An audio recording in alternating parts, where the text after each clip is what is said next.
Баршаңызға сәлем. Бүгін сіздерге дәмі өте нәзік, жұмсақ, ауызға салса еритін шагане деген торттың рецептісімен бөлісемін. Ең алдымен жұмыртқамызға қантымызды салып, жақсылап тұрып араластырып аламыз. Мұнда массамыз бізде 2 есе ұлғаю керек. Мінекей, менде массам 2 есе ұлғайды. Енді осы массаға ұнымызды 3 бөлікке бөліп, аз-аздан салып араластырамыз. Араластырған кезде лопатканың көмегімен жоғарыдан төмен қарай араластыру керек. Сол кезде 2 есе ұлғайған массаңыз түсіп кетпейді.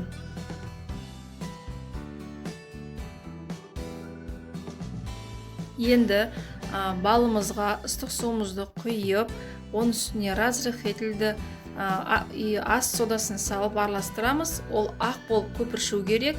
Енді осыны дайын болған қамырдың үстіне жаймендеп құямыз, араластырамыз. Және ең соңында күнбағыс майын құямыз. Енді осы дайын болған массамызды қызып тұрған пеште 200 градуста пісіріп аламыз. Мен торт пісіргенде әр кожымды бөлек-бөлек пісіремін. Қамырдың массасына қарай сіз 3 бөлікке, болмаса 4 бөлікке, 5 бөлікке бөлсеңіз болады. Мен мұнда қамырымды 3 бөлікке бөліп пісірдім.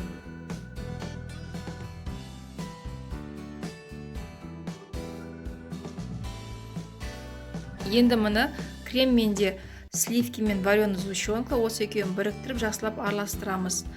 Енді креміміз дайын болды. Тортымызды жинай берсек болады.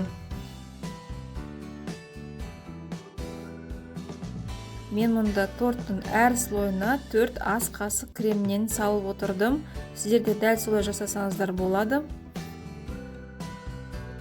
Осылай бірінен кейін бірін 4 қасықтап салып жағып шығамыз. Бұл тортқа айта кететін жайт, бұл тортқа ешқандай пропитка керек емес. Бастысы холодильникке түнге бір 7-8 сағатқа қойсаңыз болды. Соның өзінде креміңіз тортқа сіңіп өте жұмсақ болып шығады.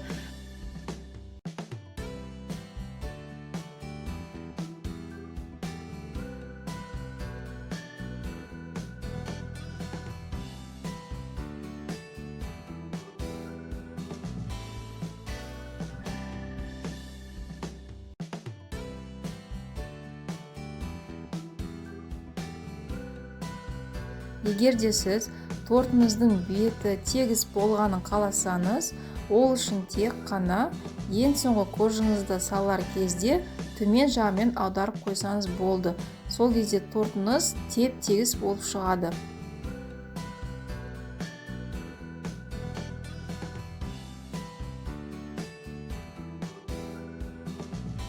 Ең соңғы кожымызды салғаннан кейін үстінен жаймендеп басамыз. Ол бізде егерде коржығымыз мен кремнің арасында қалып кеткен ауа болса, бір-бірін, яғни корж бен кремді бір-біріне біріктіреді.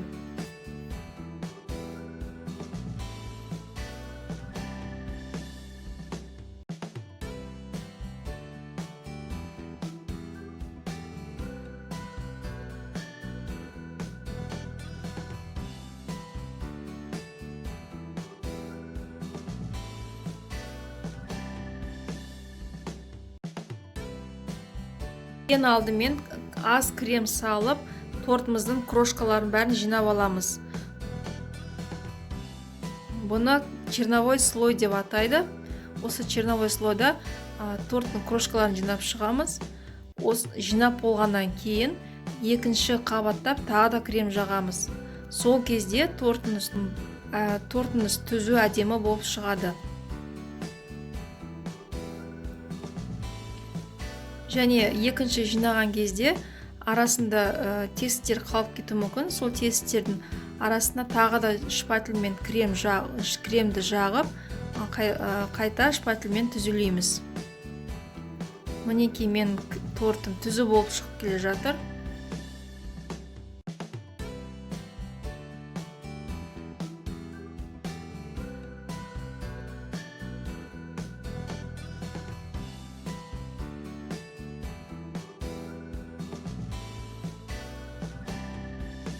Ең бірінші тортты жинағанда шетін жинаймыз, сонан кейін бетін түзіліп шығамыз.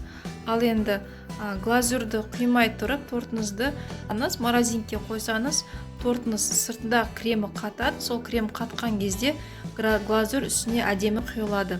Мен мұнда тортымды сол глазур құймай тұрып 30 минутқа морозилкаға қойдым. Енді глазурымды құйдым.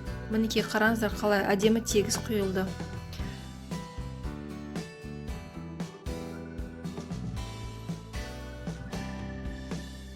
Мінекей тортымыз дайын. Торт өте жұмсақ болып шықты. Бұл торт менің отбасымның сүйікті торттарының бірі. Сіздерге де 100% ұнайды деген сенімдемін. Егер де осы видео сіздерге ұнап жатса, менің каналыма тіркелуді, лайк басуды ұмытпаңыздар. Ал енді астарыңыз дәмді болсын. Келесі кездескенше.